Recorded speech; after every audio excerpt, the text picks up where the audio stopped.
Welcome to Beer Net Radio. Recorded live from the perimeter of Joint Base Fort Sam Houston in San Antonio, Texas. Wait, what? B-double-E-R-N-E-T.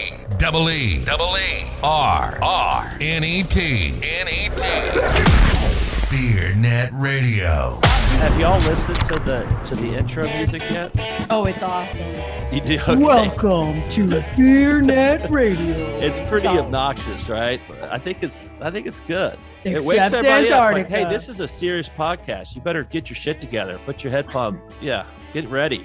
Buckle Everybody's up, Buttercup. Shot collars enabled. Is that you that says except Antarctica? Is that you? No, I didn't produce Kinda any of sounds that. like you.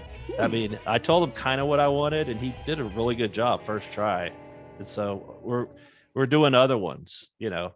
Then think of some good one-liners. Jen, you're good at that. Jordan, you're funny too. Don't let me.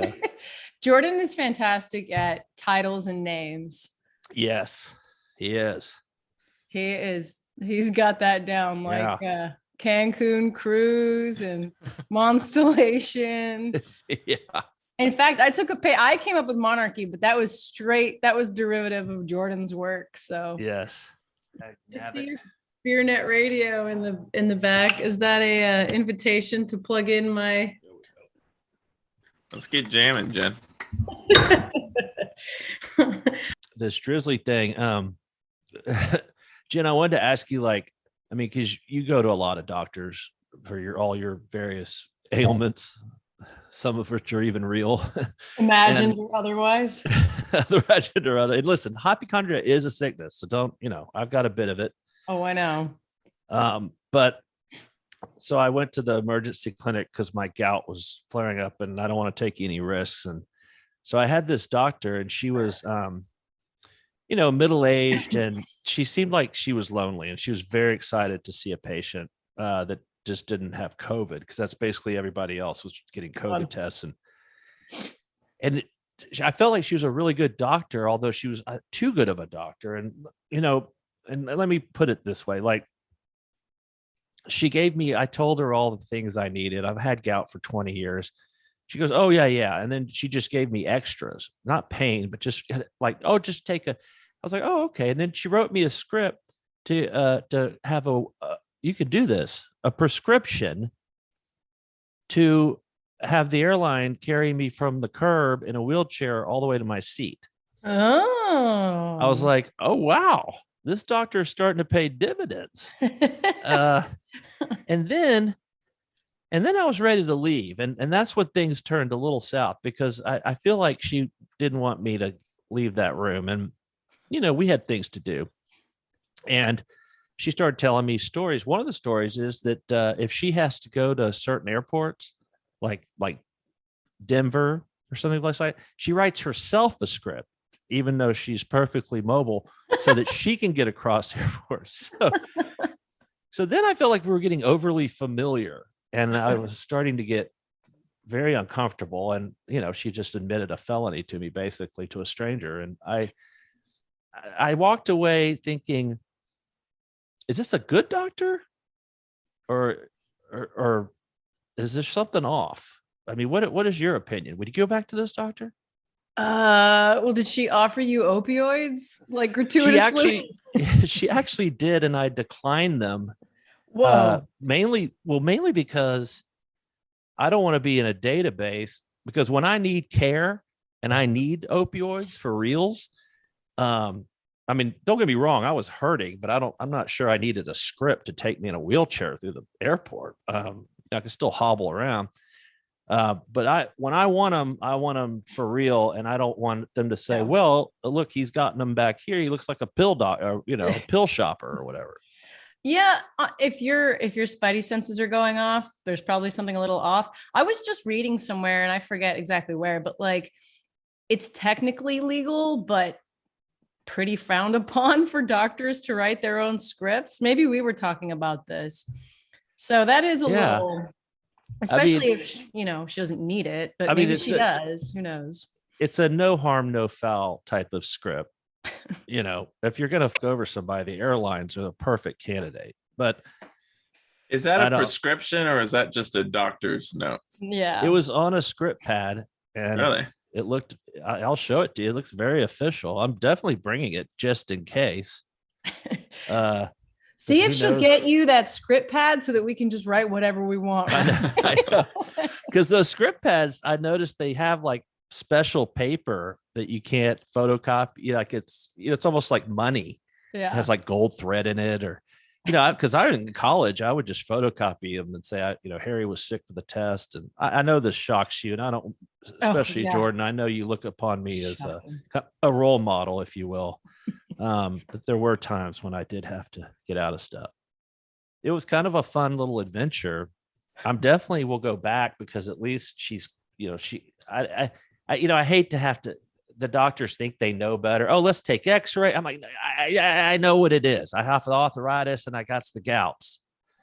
And when you pluralize everything, it makes it, of course, more serious to a doctor. Do you take steroids for any of that? Why do you think I've been so aggressive this week? Oh, well, the Yes. only reason I ask is because they prescribed me some steroids when I was sick a couple weeks ago. And I was like, oh, damn, there's a lot of side effects to this. And then I started getting these debilitating headaches. I don't know that that's worth it. And it compromises your immune system. But Well, let me put it this way. When you're looking through the cabinet for an electric saw because you're contemplating that cutting off your own foot is less pain. Right. I mean, it's just so excruciating. Yeah. But no, on a daily basis, I take allopurinol, which is just kind of a diuretic that helps your kidneys out for some reason. Biscuit knows. Biscuit has a new friend. We call her. We have a new dog on the podcast. It's Mini Biscuit, and Millicent gave it to her for Christmas, and now she takes it everywhere. Oh, really? That's soggy. so cute. It's her baby. Biscuit. Does she really take it everywhere? That's Yeah, so she really does. She runs outside with it and lords it over the other dogs. Look what I have. I have my own friend. And I don't mean to shock you guys, but I had to buy her a shock collar, just a mild one, but she can't see and she can't hear, and she just doesn't mind me anymore. And I don't want her running off in the street. You might say, why don't you just get a leash? I mean, come on, a leash. You don't leash this dog, okay? Biscuit fights crimes using math. You don't put a leash on something like that. My grandma, she got a shock collar for her dog recently, and she was getting funny looks every time she said that she got a shock collar for the dog. Right. Yeah. And so now she calls it a vibration collar. That sounds even worse, I think, in some circles. I think it's a little more softer than Well, I'm just shock from collar. a sexual, yeah. Wish somebody get me a vibration collar. A vibration collar. No, there's something else you can get, a citronella collar. That sounds like bullshit to me. Yeah. No, the dogs hate it. They hate it. Does it just spray a little citronella? Yeah, right See, up in their I would face. rather, if I were Biscuit for sure, I'd rather be shocked because her nose is her superpower, and you don't fuck with that. That's like fucking with a writer's hands. I mean, look at these fat fingers. These are insured by Lloyd's of London for millions of dollars. I bought a pink one to make it less offensive to our liberal neighbors, and it is adjustable. And I'll start it at 1, and then it goes to 11. And if she's really bad, don't make me do it, Biscuit. Don't make me take you to 11. Oh. What do y'all think of I'm slowly getting that thing put up. I got the neon out of the box, and I know. It's looking good. yeah, it's just it's funny because it's propped up by the old Heineken neon, which is just in 8 different pieces because it's glass that they gave me that said a $400 neon to get Harry to write about us. That was a good one. It's broke. Yeah, it actually broke the very first move, and I've moved twice since then. And now it's beyond. I'm just gonna have to take a picture of it and throw it out. I think, sadly, it's beyond repair. but hey, Beer Net Radio. Here we looking are. Good. Nice. All right. Well, Let's let this guy in. It's 102. All right. Who's knocking at my door? It never gets old, right, Jordan? Never, never. I'm glad to hear that we're not boring you. You're always perennially late to this podcast. I'm thinking maybe that you don't want to be on it, Jordan, anymore. Hello. Hi there. I'm Harry Shoemaker. It's nice to meet you. It is great to meet you. Great to meet you, Harry. And Jenn, my goodness, I know it's normally Katie. Yes. It's so nice to meet you. Yeah, you too. You too. Welcome to BeerNet Radio. I don't know if you've ever listened to one of these. There's not very many that do, but we're pretty casual around here. We keep it loosey goosey, but we get the good questions, and then we save the hardest questions for Biscuit and her little friend here for last, and she'll throw some hardballs at you. So I have a little Jenn, friend here too who might jump on my couch. So I'm happy to see your little friend too. Oh, good. All right, making friends. Yeah. And so you are with 360 PR, and y'all have some big news, as I understand. You have clients like Drizly and Sagamore Spirits, and you're who we go to for their breaking news. But now 360 is breaking out the bev-alc PR to something called Three Cheers. Am I correct? That is right. Thank you, Jenn. Yeah. Awesome. Well, I'm super excited as to why you guys are siloing that part of the business, kind of some insights about bev-alc PR these days, all of the above. So welcome. And so as I understand, you helped open 360 PR in New York a decade ago, correct? That is correct. Yeah. So our firm is 20 years old, founded up in Boston by our CEO, Laura Tomasetti, and really showed that, really good national consumer PR could happen out of Boston. And I've been a New York guy my whole career, and known Laura for quite a while. And then the time felt right for her to open up in New York in 2011. And I was consulting at that point and looking to get back into an agency environment. And I had been consulting with 360. That I couldn't have found a better agency to come back into the agency world with. Nice. And you were general manager at that point of the New York office, correct? Correct. Overall, okay, awesome. Yep.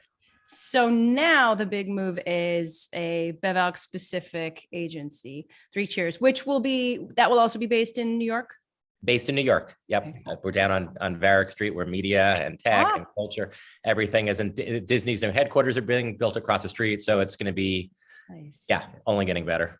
Nice. I know where that is. I lived in New York for a beat. So yeah, say hello to Varick Street for me. But so why break it out into its own self-contained silo, right? Why is that important? And you guys have two brands at the moment, correct? On our roster, yeah. So we opened with Sagamore and Drizly, which are two long-term clients. And it's feeling like a really good time to do this. There is so much, as you guys know, because you report it every day, so much innovation going on, so much new opportunity, so much. Look at the dancing partners, right? Look at traditional bev-alc and non-alc courting each other, and all these things going on. Watching what happened with seltzer 3 years ago, and categories are being made at light speed. The potential for other categories like gin to get renovated, and which we think is overdue, and we just think we've built up a core of real experts within the agency too, who just love. I think you have to love this stuff really to be good at it. And we got a bunch of folks who have been working on adult bev for years now, and this is their passion as well. It's my passion, one of my passions, and I think it's about the approach as well. So it's one thing to sort of know the lifestyle piece of this. It's another thing to know the industry side of this. I think it's time for folks that know that have the full picture. And I think it's why we win business, because we walk in, we won some business. It's like, well, you guys really get who our consumer is, but you also know how the industry works. You know what the three tiers are. And so we know what you can do and cannot do. And that's of course a big part of it going in, but we're marketers. So, our line, or go-to-market line is, we're liquid meets lifestyle. And that's really how we approach things.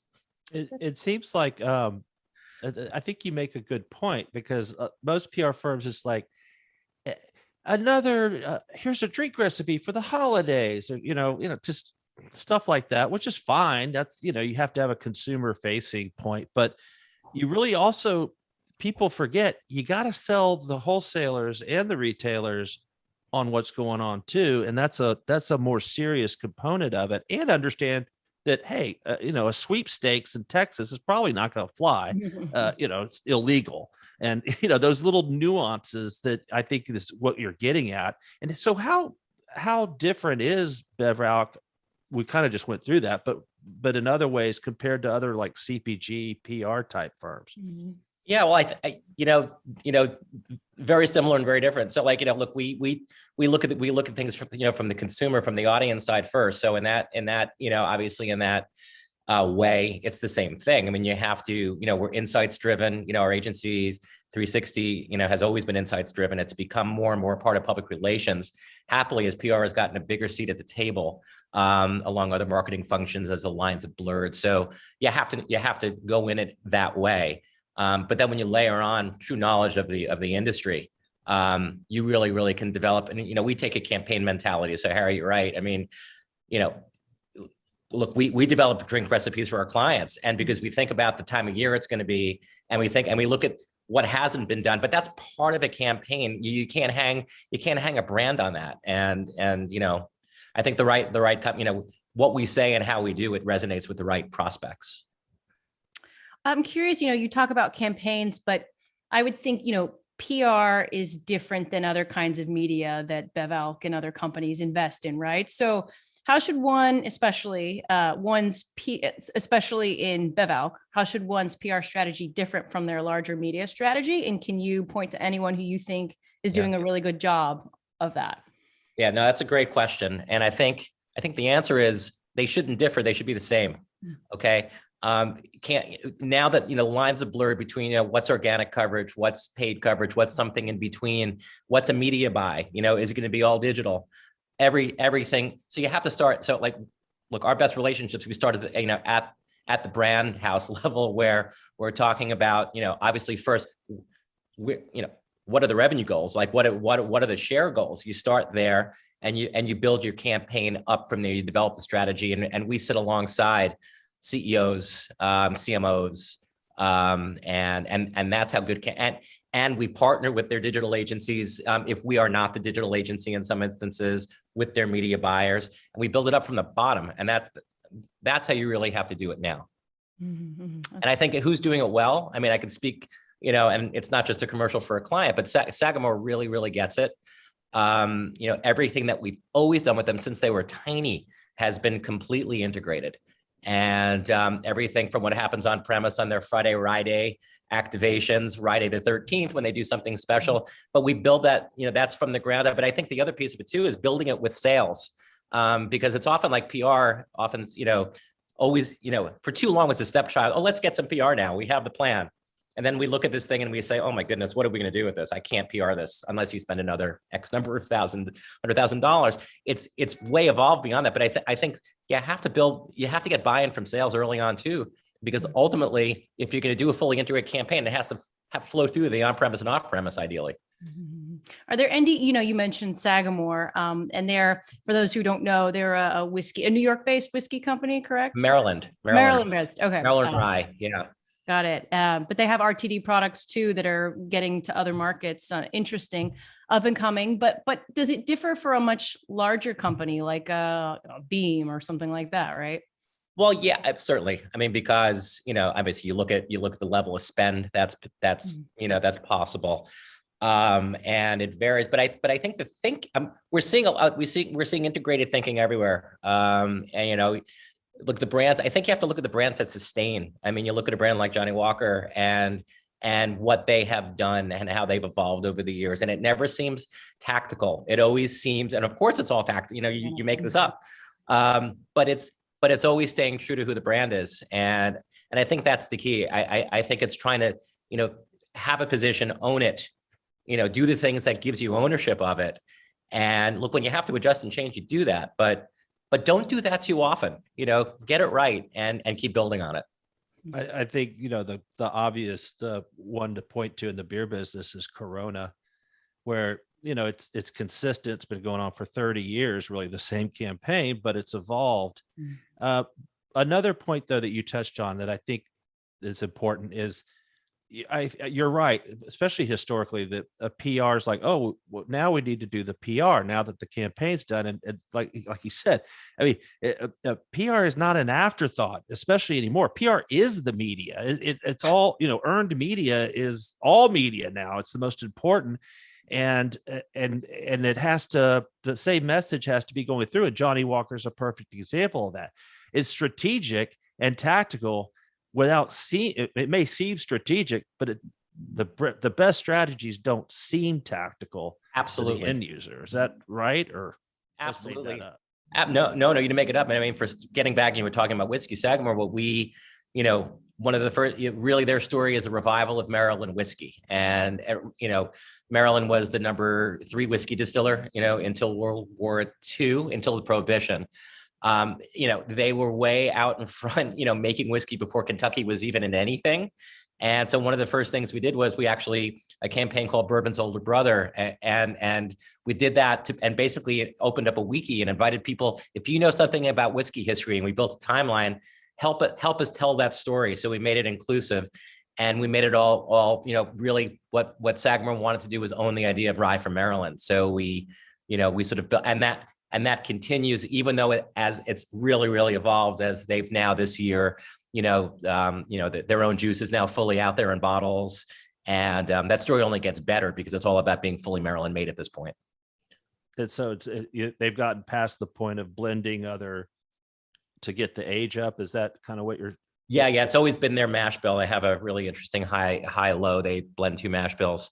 But yeah, now the distillery opened up in 2000, started distilling in 2017, and they were a 4-year. So yeah, it's out there. Wow. That's a great story. I mean, that's kind of the big barrier to entry for brown spirits is the aging and you can't just like vodka, you can just start one tomorrow and get it on the shelf. But that's a great story. Well, what about Drizly? What kind of work are you doing for them? So Drizly, and I'd say this is, look, talk about a great symbiotic relationship, because we've been with them for 5 years. So we've really had a front row seat at the revolution, and really got to frankly understand and see things about the industry that I've been doing this for a long time that I didn't fully know yet, and that our team got to see. So it was just interesting, really, they made us true believers from the start. They saw this happening. They never saw, obviously, 2020 coming, and accelerating their business plan by 5 years. I think, it was just bound to happen. It was bound to happen. And look, our fight for them early on was getting them legitimized. People, until the pandemic, 50% of Americans didn't even know weren't sure they could buy alcohol online legally. So first, yes, this exists. Yes, you can do it in 30 some odd states. This is how it works. You're actually buying from your local liquor stores. Okay. And here's why it's so great, because you can actually price compare.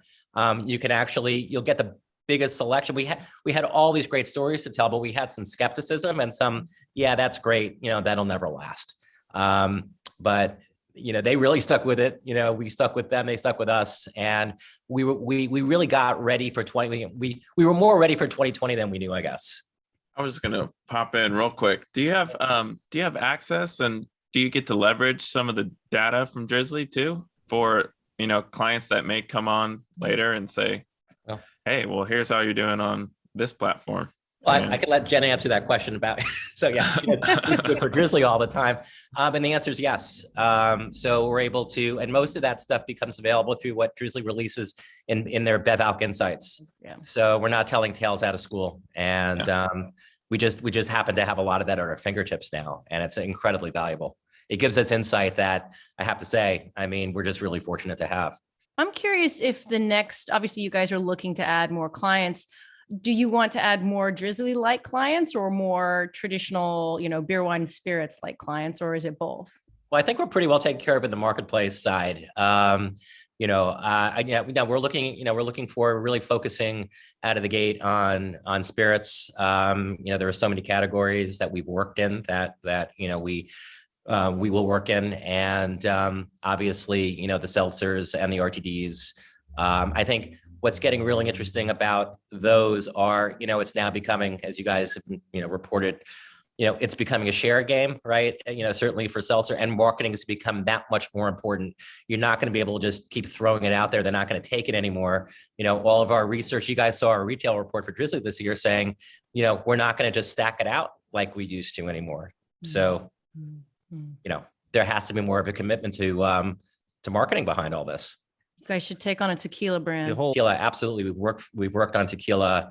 You know, so that's in a nutshell the premiumization story, which, you know, has been discussed a lot, and we see parallels to rye, believe it or not, with tequila. And I'll tell you, because the more people get to understand what it is, the more they appreciate it. And now, you know, it's even beyond knowing what a repo is versus an añejo. There's so much more to it. The ingredient, it's a great ingredient story. It is such differentiated product from bottle to bottle. I think the guys at Terramana are doing a great job, for example. Yeah. That's The Rock can do no wrong though, right? I mean, that's talk about easy PR. Well, they got The Rock, but like they also have people who are tequila people, you know, who really and understood. I mean, I think what I'm most impressed by, you know, they actually own their own production.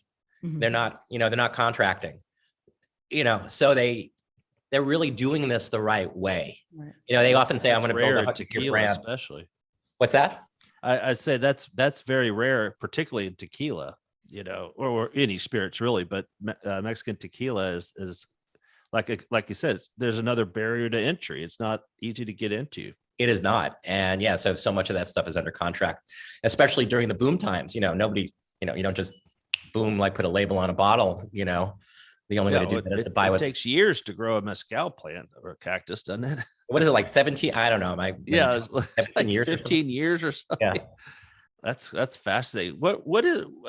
Do you have any good like alcohol anecdotes that you can share that might be interesting? This is This is the story I always tell. It's my favorite story in this business. So, I worked on a project for Knob Creek a little while back while I was consulting, and you guys might remember that the campaign that they had was.